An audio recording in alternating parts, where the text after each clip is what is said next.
Ladies and gents, tea spillers and shade throwers, today's episode is just not your average sip and chat. Today, we are going green with purpose. Our guest is just not planting trees, he is planting change. The chaos to the corrupt, the hope for the hopeless.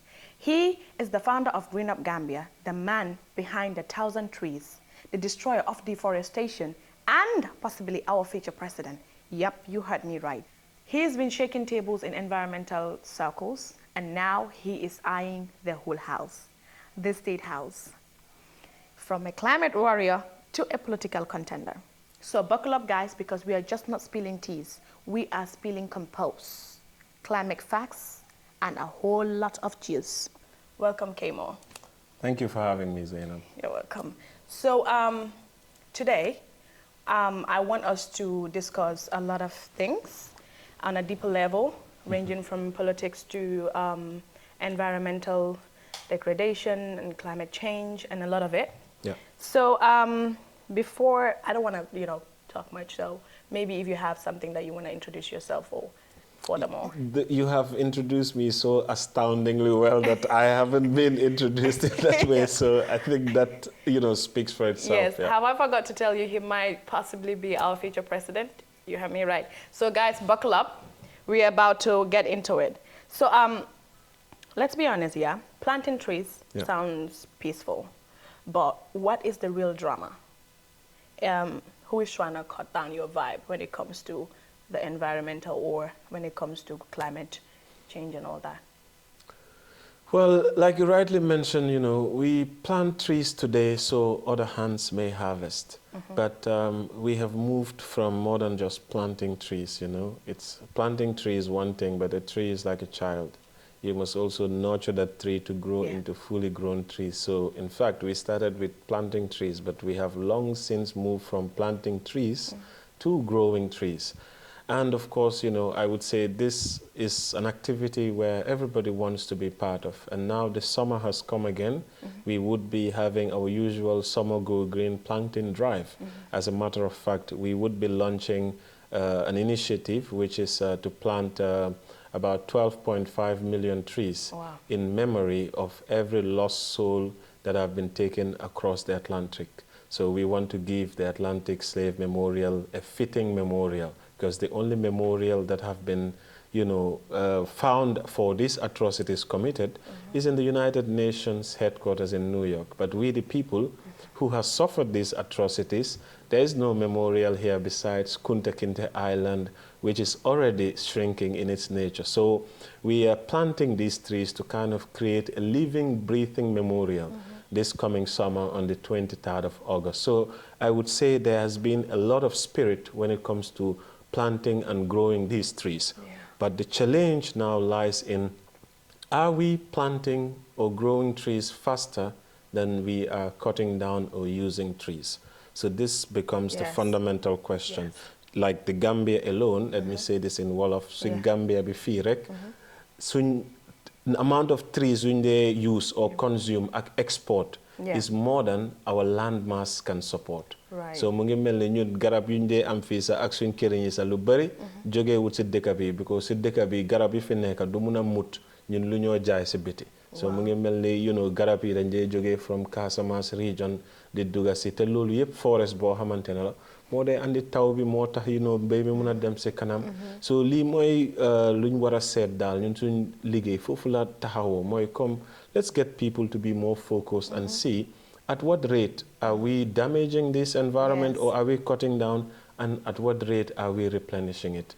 And that you face multiple challenges. And the last time I'm sure I was on an interview, talking about how discouraging it can be, even though the policies are there to support and enhance the Gambia's work on environment. But sometimes really, it seems like if we are against ourselves, and that's what should change, and that's why we exist, is to raise the eco-consciousness of the communities and the people, so they realize that, well, this environment is our life support system. Yes, I feel that is really thoughtful.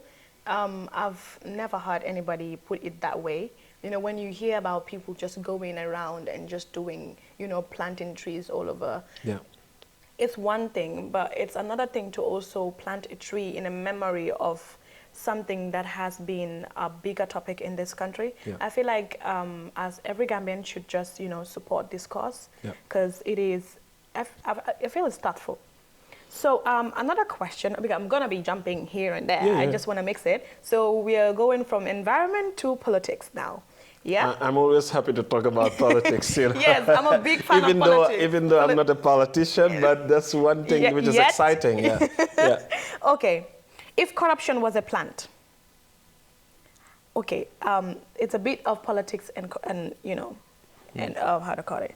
Environment. Yes. If corruption was a plant, what would it be, and how would you get rid of it?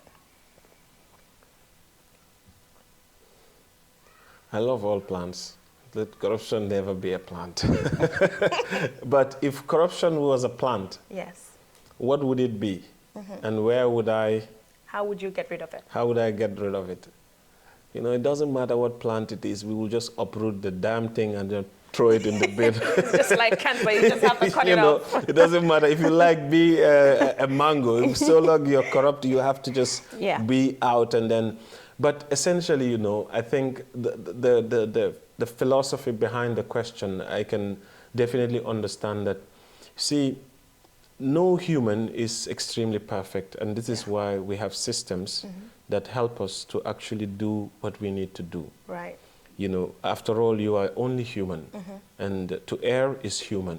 Yeah. So that is something that we have already established. Now, if we put systems there, what is painful is if we try to circumvent the systems that we ourselves have put in place. So this has been the problem or the abode of our country. Those systems, the reason why we can skip that is because not everything, like for example, you can't, if everything that is to be proven in the confines of a courtroom does not really determine whether that is true or not. Many people have been wrongly jailed innocently. That's because how the justice system recognizes things as proof. You must prove something beyond reasonable doubt. Sometimes it's just an intuition. You don't need reasonable doubt. It's written all over you. You cannot. There are some things that cannot be faked. So this is why we need to recognize those and ensure that systems are there to point them out. And when we do, it is up to us in our conviction to act. If you hear that somebody sold his soul, it doesn't mean that, the devil appears and asks you, how much is your soul? No, it is just a simple concept of betraying your conscience, the values and everything that you hold sacred. Once you betray that, that's called selling your soul. So people misinterpret it, but if they sit retrospectively by themselves, they can be able to feel in their own hearts that what they have done.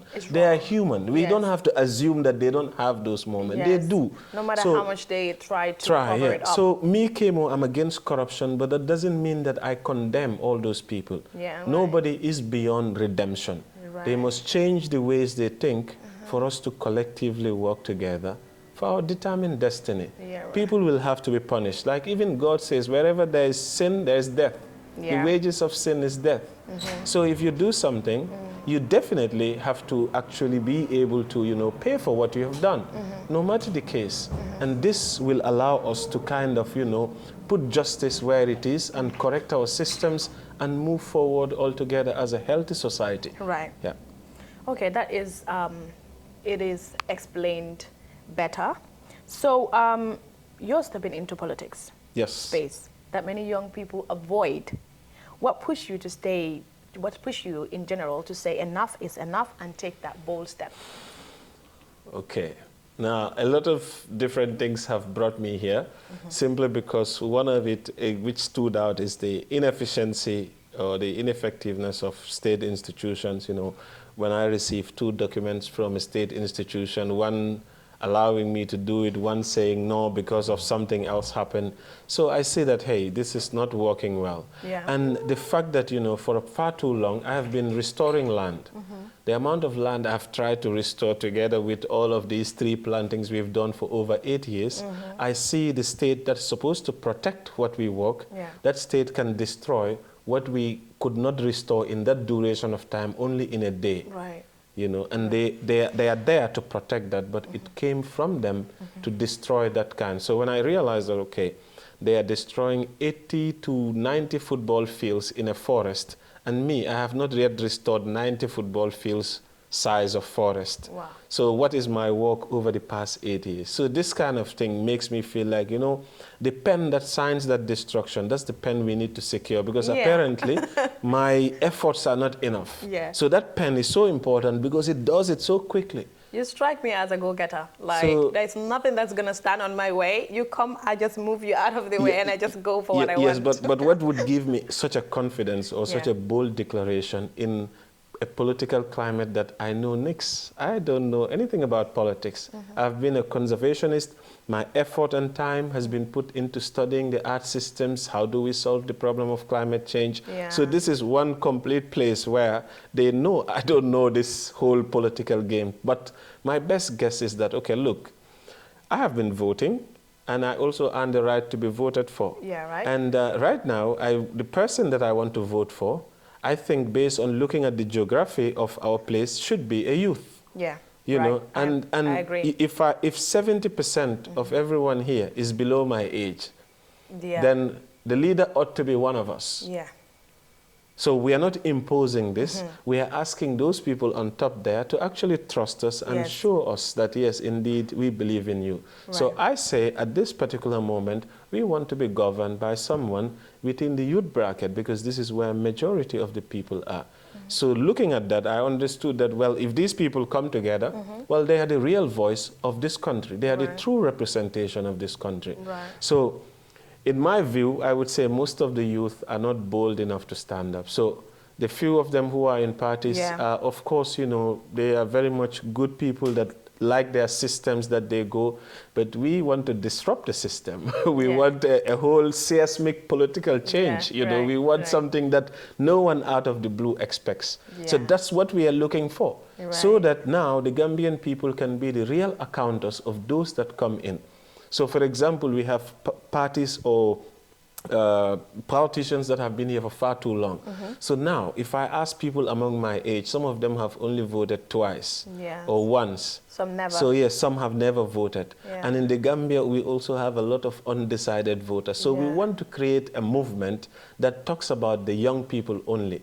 All young people who want to be candidates like myself should come together and work towards that. So that we see that we are going there as a united front and towards one objective and one objective only. That is this country.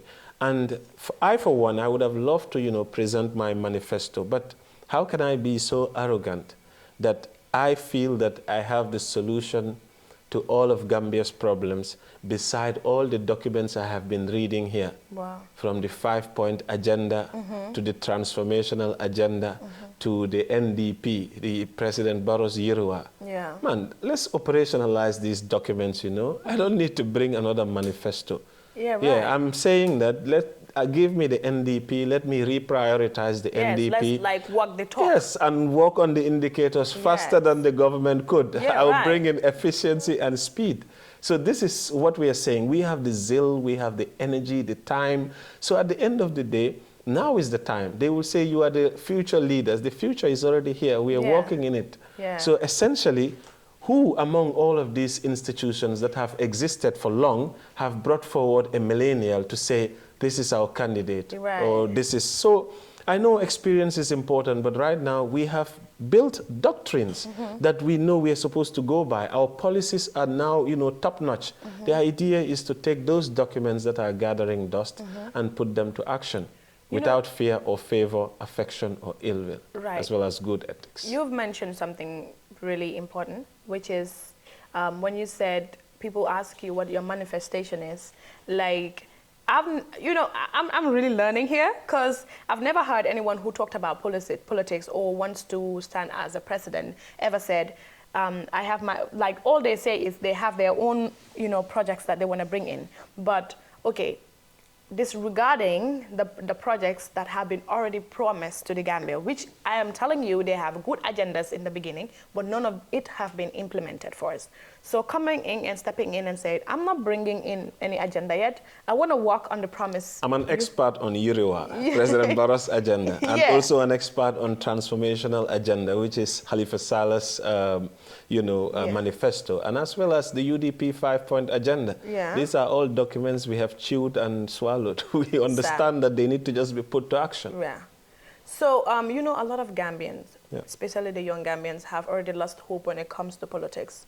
Like, what do you think you can do in order to revive them and give them back the spirit that they need in order to focus more on politics? Because as far as I am concerned, I feel like if the youths are involved in politics, that's how we can move this country forward. So what is your take on that? How do you think you can work in order to convince these people that there is still hope for the nation? It's a heavy question, because most of the young people are getting more and more discouraged in the system. I have seen that when I speak to someone, like, no, I'm not involved in politics. I don't want to be part of this politics. And that fundamentally shows how frustrated young people are, and how most of them believe that politicians are just, they promise and fail. They come on TV with big, pretty smile and nothing is funny. So this is the response that you get, to a point that even when I declared my candidacy, I was like, I'm not a politician, because I come from that. Yes. Why do I say I'm not a politician, but a leader? Because politicians will talk, and leaders have to act.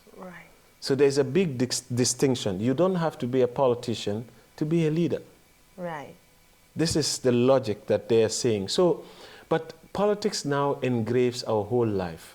The complaint that you're going to make when you wake up because of cost of living is embedded in that single document that you have, which is your voter's card. So that's your complaint. That's what you use to change. And for you to be able to use your voter's card effectively, you have to be aware, you have to listen to the citizenry. People are so discouraged with what politicians say that sometimes youths don't even listen to politicians. They see them on TV, they pass. Definitely. It is the elderly and those people who debate, or they even hear the debate from outside. They're like, hey, kina nyu balal.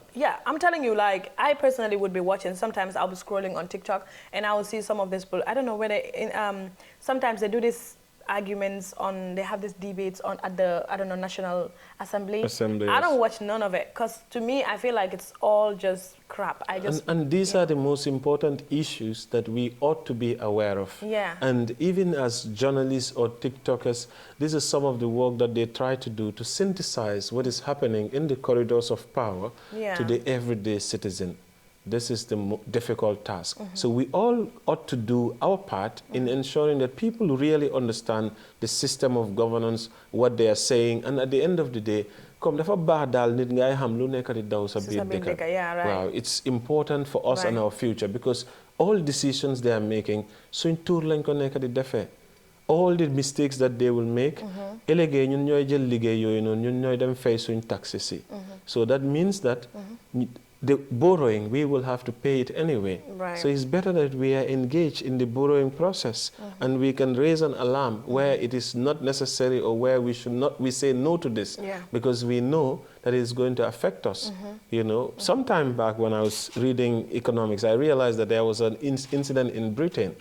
So not to take you to Britain, but showing you like how Margaret Thatcher was able to solve some of these problems. Like, there was a debt on something, and then they had to put it on mortgage. So if you want to buy a house, you'll pay part of that debt so that they can relieve themselves up. So in the end, all these national debts, these T-bills, is us who are going to be here to face it. Sooner or later, governments will change. 2026, 2031, it goes on. By mid-century, 2050, we will still be here almost at retirement age, and now we will be facing the questions with those younger ones who are now, asking us about these decisions. Some of them, we can shift liability or blame by saying, but they'll be like, you were here, and you were 25 years back then. So what do you do in that case?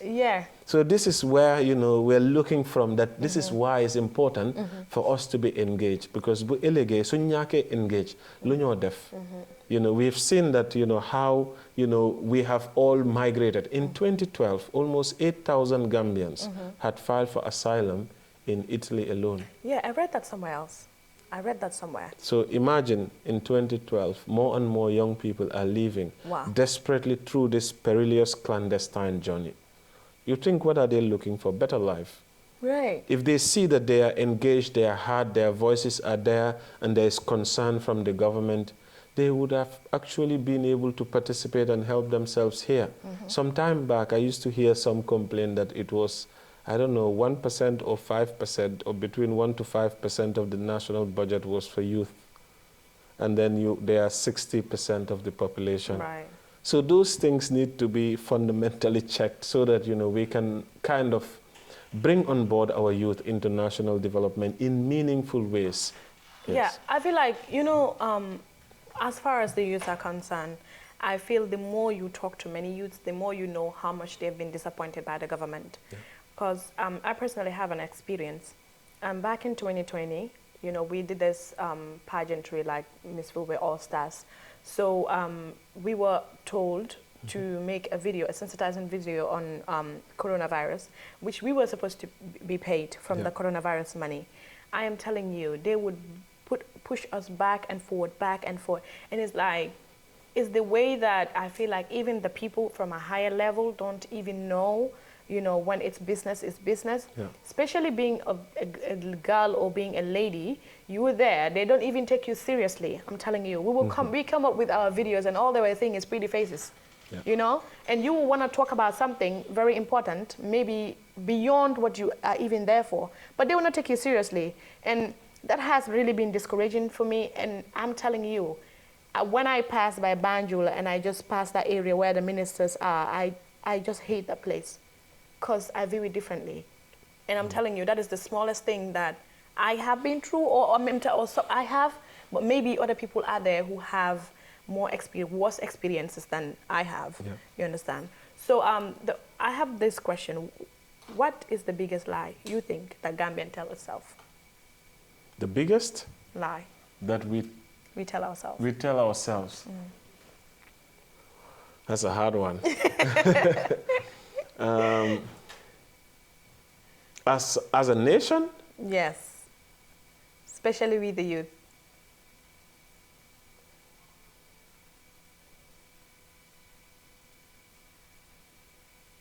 You don't know. It's a difficult one because, like, I don't feel that we tell ourselves something that we don't believe in. But when I think of, like, what do we tell ourselves? I think of, okay, what are the mantras out there? So that is the thing. Like, okay, for example, the biggest lie would be, "Fi Babylon rek lañ ko mëna make." Yeah. Come on, yeah, that's one. And I feel another lie. That's the biggest lie we tell ourselves, you know. Yes. That's it. Yeah. And I feel like another lie that we tell ourselves is, let's talk about the inflation of price. Yeah. So, you know, let's take an example to our neighboring country. When something happens in their country, they all gather and just stand up. No, we are not going to take it. We're not going to take it. But Gambians would just laugh and say, "Yala bahna."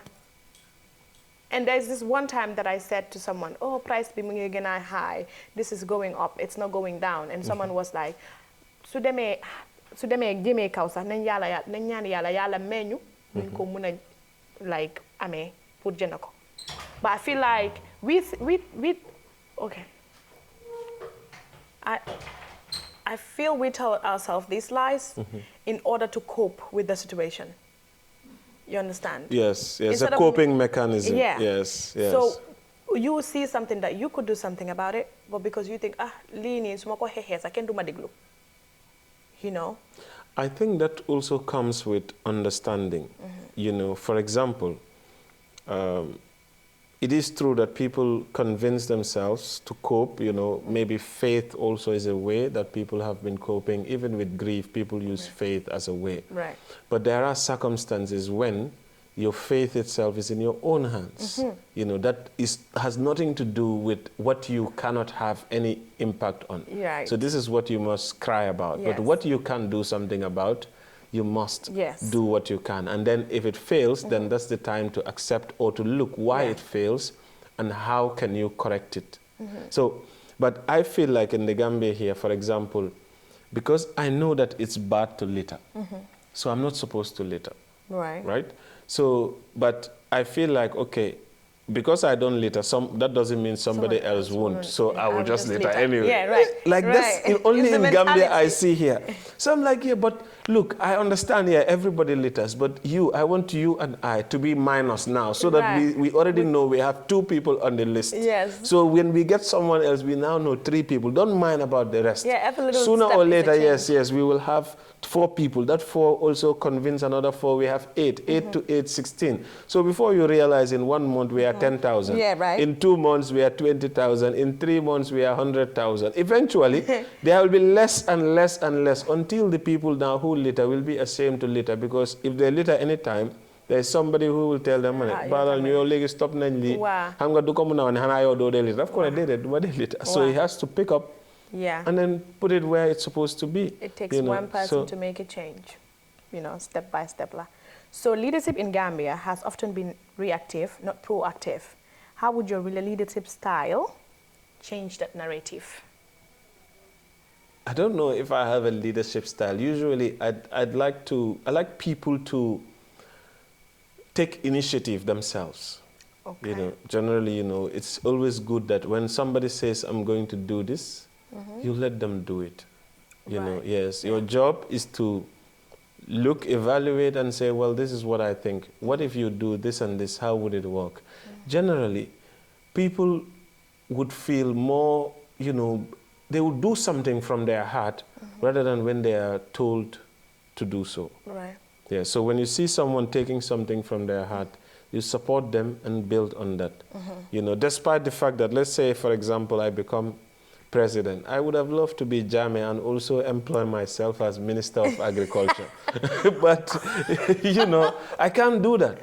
Right. But that doesn't mean that I would not be on top of the head of the Minister of Agriculture. Right. Yes, every blessed day you even see me visit you at your place. And that doesn't mean that you, the Minister of Agriculture, you should also be sitting in your office. And not doing anything. Yes, so that's the sort of leadership style we are looking for. Yeah. Imagine Kemo Fatty is in the State House and I wake up today and take my sack and say, I'm going to pick litter. I don't want litter in my country.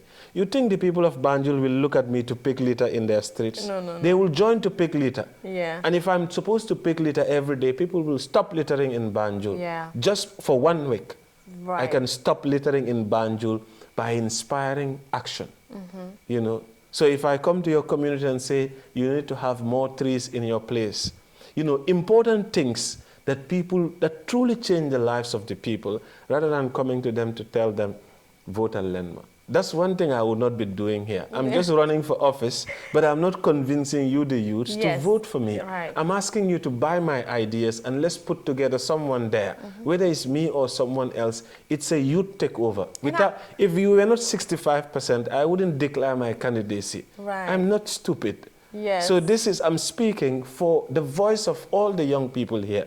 So if you are in a party and they give you a Pajero at a pickup, you can stay there and enjoy the fuel, but be with us in spirit. Right. We know that life is hard, you have to do something, but be with us in spirit. When we come to change, then you can now join officially and help make Gambia what it is. Right. Yes, that's it. That's all we are asking, and anyone can lead. It's a genuine open call to all the people there. Me, I don't have to lead. I just declared my candidacy, but I'm fine. Once I see another candidate whom I think is better in the youth fraternity and people vote for him in a Congress, that's the person I follow. Right. If none of that is happening, because I know for sure that definitely these other political parties, most of the time, we have 20-something political parties here. Okay. For what? Are they going to have a coalition here? Are they going to join? Let them have a coalition. Let them see how many of these parties have youth candidates there. let's bring them together and we join. But we should not be having 20 political parties in an 11,000 square kilometer place. Sometimes in one state in Nigeria, that's millions of votes. Right. Here, even the presidency, only 350,000 votes is what you need. Yeah. So why are we having 20 political parties roaming here? At least this time we are anticipating close to 1 million voters. But that involves if the young people out there go and register and then vote. You know, without that, there is no us. It's not. This is what they keep it going on. This circle will continue to go on. Yeah. But definitely speaking, I think there is no better time than now, when we are 70% of the population. This would be the rightest time for a youth candidate the Gambia would ever have. Yeah. Okay, we always hear politicians, okay, like you said, you're not a politician, you're just a leader. Now I'm a politician. I'm in the middle of the politics, but I brand myself as a leader. But, you know, the fact that I'm running for office, if they don't give me a youth candidate, and if, you know, President Barrow and, you know, our eldest lawyer, Hussein Dawud, decide to run against each other, I want to be the how do they call it? You know, sunyari ne dehe mandamanyo ate. So if their ballot boxes are going and is their names, they have to be sure that Kemo Fatty's ballot box is going. Yes, that one. 2 of them are running, I'm running. One of them backs down, I join the one that backs down. So I'm either expecting President Barrow's resignation and maybe saying that he's bringing in Dr. Cisse. Good for him. MPP has a face change. Or Lawyer Dabo saying, well, I'm bringing in Lord Mayor Bensouda or Yankuba Dabo. Then we have a face change. Then the Gambia becomes nice. Kemo Fatty becomes a full-fledged politician. I feel like, why is that so difficult? Like, why is it so hard for them to just, you know what we want? Sometimes I feel like, you know, it's there's more to the truth than just the facts. Right. That's the whole thing. So many of these things are happening because I think that we always kind of miss the point when it comes to the greater good. You know, I for one, I'm wondering, why is it that we don't have a one-party system since we all know each other here? Let's just independently say, okay, hey, yo can toggle, yo munulo. Wow. Key, wow, yo ya wara dem. Well, like that, you so get them some mom settle. You know, we can discuss this at home. Yeah. But it's okay, we want democracy. But what we are seeing, is it democracy? It is. I just see our country is like a war zone for 2 brothers. Yes. You know, we are always, you know, we are always fighting against each other here in this country. We are always castigating each other. And I mean, what when does that those even disasters have to happen for us to be together here in Gambia. I mean, what does that even say to us as nation? Like, no go ahead, like this should have been a matter being a hamne. It should have been discussed in a house. But instead, we just want to make this big fuss and just tribalize and everybody, you know, it's the tribal differences. It's the way that people just are not looking at the bigger picture. That's saddening me always, you know, when I look at even, you know, on TV, on social media, like, you know, sometimes I wish just God will come down and feel everybody's heart. You wake up in the morning, and then you are shocked, like, is this Gambia? Hey, today, this is my neighbor. He greeted me. He even brought, like, that kind of radical thing. But we cannot do that. We have to change ourselves. God cannot come down and show us the light to walk together in peace and harmony. That's not going to happen. We have to choose to do that. And, you know, the issue is that I think it's more of interest-based rather than collective things. You know, I for one, you know, I don't have an issue with anything, but when I hear someone saying, well, you know, I'm doing this for the sake of this, you know, but that's not why you're there. You're supposed to do it for the sake of, you know, the people. Somebody says that they don't want their party to die. That's why they're going to run. I was like, but, you know, what versus the Gambia? What is your focus? We are paying you. Taxpayers' money is for you to make the Gambia the priority. It's a mentality. I don't know how people think. So youths, I think that's the kind of thing that we need to look at, you know. And mind you, I might also be just the cheapest president that you Gambian taxpayers can afford. You don't have to pay me $250,000. Well, as long as we get what we want, we're Yes, good. you know, like you can just decide to pay me less than that. Yeah. And then, you know, we can maybe kind of motivate civil servants, because sometimes really it's hard to say, but what I see determines even the political choices, you see. Right now, people are getting paid less than, you know, $20,000 a month. So imagine a police officer It's that even, has you even put it to the high. Like, yeah, I don't even think it's that I know. level. I mean, there are people getting paid 5,000, 7,000. Some Sometimes the 3,000 military nurses. complains when they get their, you know, Their salaries pay. on time. You know, because sometimes they go, it's a problem for salaries to get on time. So imagine a police officer getting less than maybe $100 a month. Yeah. And then, you know, he goes home, he has 3 kids, a wife. You So, have yes, rent. now let's take those guys, they're feeding for the whole month. How would he be able to serve and protect? Right. You know, so this concern is not just going to be solved by magic. It's a concern that, you know, if you have it as a head of state, you go to bed with it. Right. You know, after 1 year, 2 years, 3 years, if it's disturbing you, you will find a solution to it. Right. You will talk to people about it. So the words that come out of you shows us what you reflect on your free time. This is the most important thing. This is what we are looking at. So those things must occupy the minds of our leaders who are in positions of responsibility. Right. Like, I don't sometimes understand how some of them sleep when they go to bed, because Right. really speaking, the situation is dire on some people. Yeah. Not in these metropolitan areas, but when you live across, you know, to the hinterland, Yeah. believe me, it's really difficult to Yeah. go through life Yes, in those like areas. I've watched one you of know? your documentaries, I guess. Yes, I think it was on Facebook or Instagram. And you know, if you're living here, Yep. that's why I said it's never bad need boom they're selfish. You know? You might afford things right now, no matter how difficult it is, but Yep. it's not about you anymore. No. You know? If we always say comme luñ dé wax né ñun Gambia ñu ñëpp benn leen, like you wouldn't want to see some mbokka mu nekk di toro. And I'm telling you, most of these politicians ñu ngi fi ne driving big cars, and if I tell you, some of them they have families that ñi nga xam ne they barely eat, and yow yaa ngi am xaalis sa poos baa ngi fees. So someone like that who can leave their own mbokka to toro, I don't think that kind of person can even think of someone else. I don't think that they want to leave them to Tarasa. Sometimes they will come when there is need for an interest. So for example, you know, for Kemo at the moment, you know, if we say we have this idea to make Gambia better, but when they go to those people, they don't go there to tell them ideas. They go there and take some bag of rice. Right. Because at that moment, that's what's needed. So this bag of rice is actually not to help them to get out of it, but is to buy allegiance and loyalty to them. Right, right. So you're giving a man a bag of rice. For what? A day? Yeah. Or a month?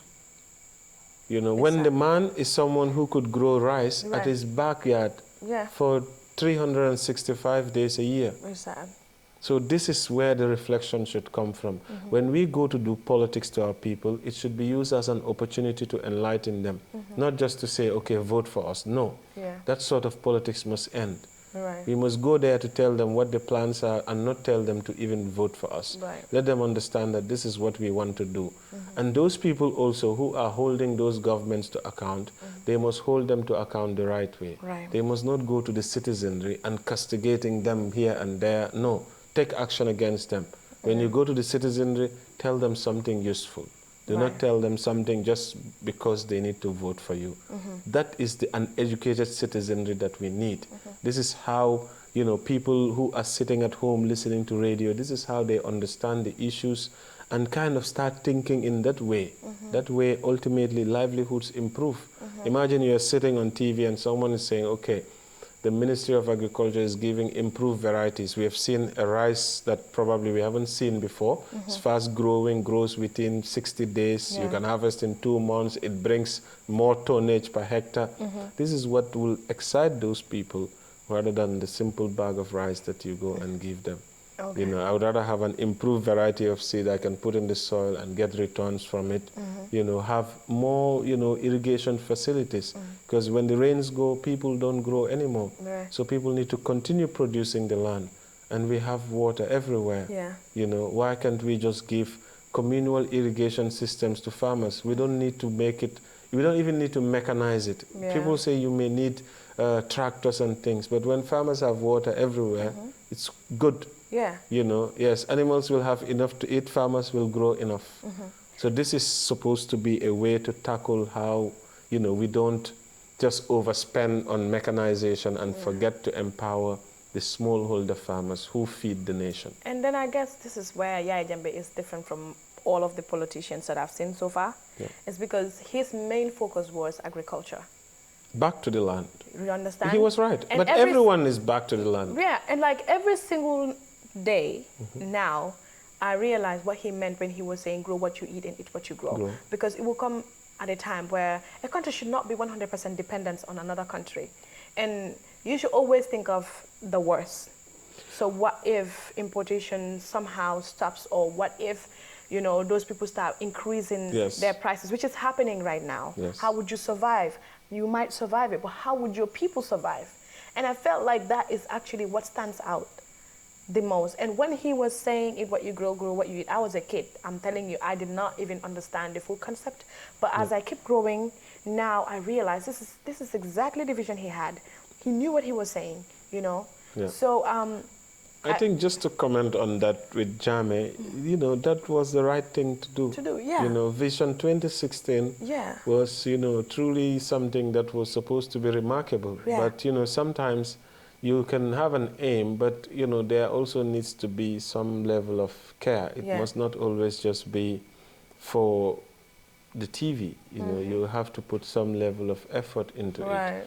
And, you know, as a head of state, he did his job by ensuring that he put advocacy on it and then make sure people see this on TV and continue to do it. But it wasn't supposed to stay on that place. It was supposed to cascade to all the places, you know, that there was. So this was one of the things that, you know, we need to really see. And there also has been, there needs to be a systems change in the way we do things, because before you realize that there would be $60 million, I don't know, call it fast depth, you know, Nema Choso. Yeah, there are different kinds of projects that will come in to enhance, you know, even the value chains and those things.